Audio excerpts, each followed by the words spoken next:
Gerai, mėlėjai, dabar noriu jums parodyti, ar ne, kad vis dar esu šitam Bitcoinų šorte, longą uždariau ir tuoj viską paaiškinsiu, kodėl ir longą uždariau ir kodėl palikau vis dar šortą atidarytą.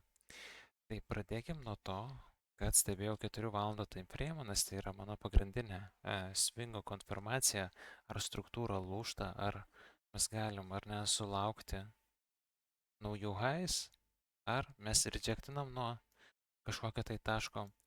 Tai mes turėjom šitą swing high, ar ne, 4 valandų time frame.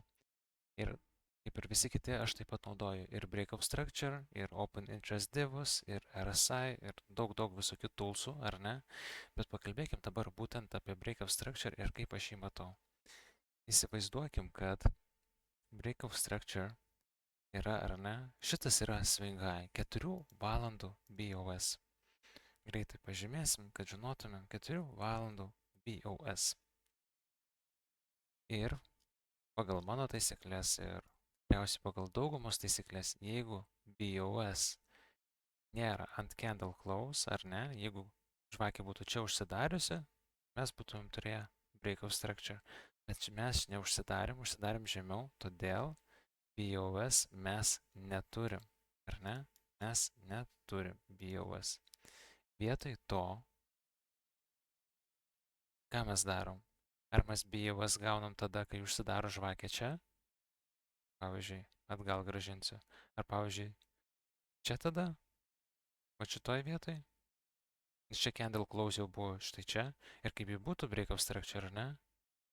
Ne. Dabar išduosiu paslaptį, kuri yra išgelbėjus labai daug mano treidų. Jeigu čia buvo swing high, ar ne? Ant pirmos žvakės mes išvikinom. Ir neturėjom breakout structure. Tai nuo kur mes žiūrim breakup structure dabar? Nuo čia? Ne. Nuo kur tada mes žiūrim? Mes žiūrim nuo būtent šitos žvakės, kur negavom breakup structure, paimam šitos žvakės high ir darom naują breakup structure. Va šitoj vietoj. Ir dabar mes gausim breakup structure tik tada, kai uždarysim virš šitos žvakės. Ir jeigu procesas kartosis, kaip dabar kartojos, ar ne, dar kartelį, nes mes vėl neuždarėm, candle close nebuvo aukščiau, tai reiškia štai čia ir čia būtų naujas breakout structure. Ar ne? Kur mes ieškotume. Ir čia visiškai net nepasiekėm, pradėjom į apačią breikinti ir čia jau galėjot ieškoti ant mažesnio time frame, kur mes pradedam breikinti, ar ne? Taip pat irgi čia gražiai shortą galėjom įlysti, bet šitas mažas tipsas jums labai gali padėti. Ir tiek ant didesnio time frame, tiek ant mažesnio. Tai šitą užsirašom, įsiminam ir pradedam naudoti. Tai vat, nedažnai apie tai kalbu, bet labai dažnai tai naudoju. Tai vat ir tai man padėjo nustatyti 4 valandų bias, kad mes šitoj vietoj vėl rejectinsim, ar ne? Taipogi, ką mes norim dabar sulaukti? Mes norim sulaukti, ar šitas laikys, ar šitas low laikys ir pagrindinė struktūra bouncins toliau.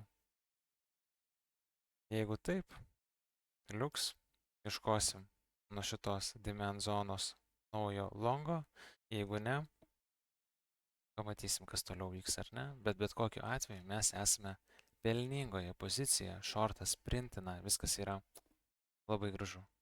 Tai vat, ir mes ko norėsim, tai nuo pagrindinių demand zonų paieškoti longo ir turėti hedge poziciją ir turėti protected poziciją, ar ne?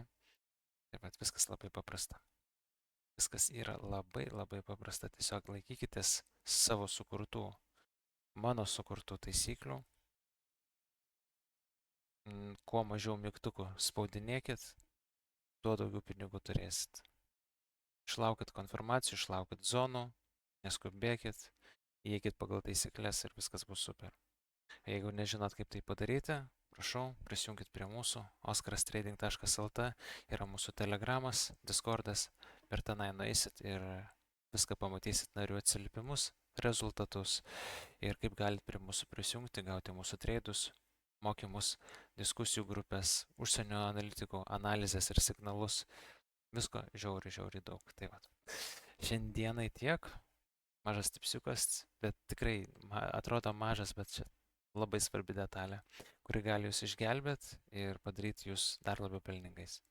Užmetam liuksą, jeigu turit klausimą, parašykit ir tikiuosi susimatysim jau mūsų Discord'e kaip VIP narys.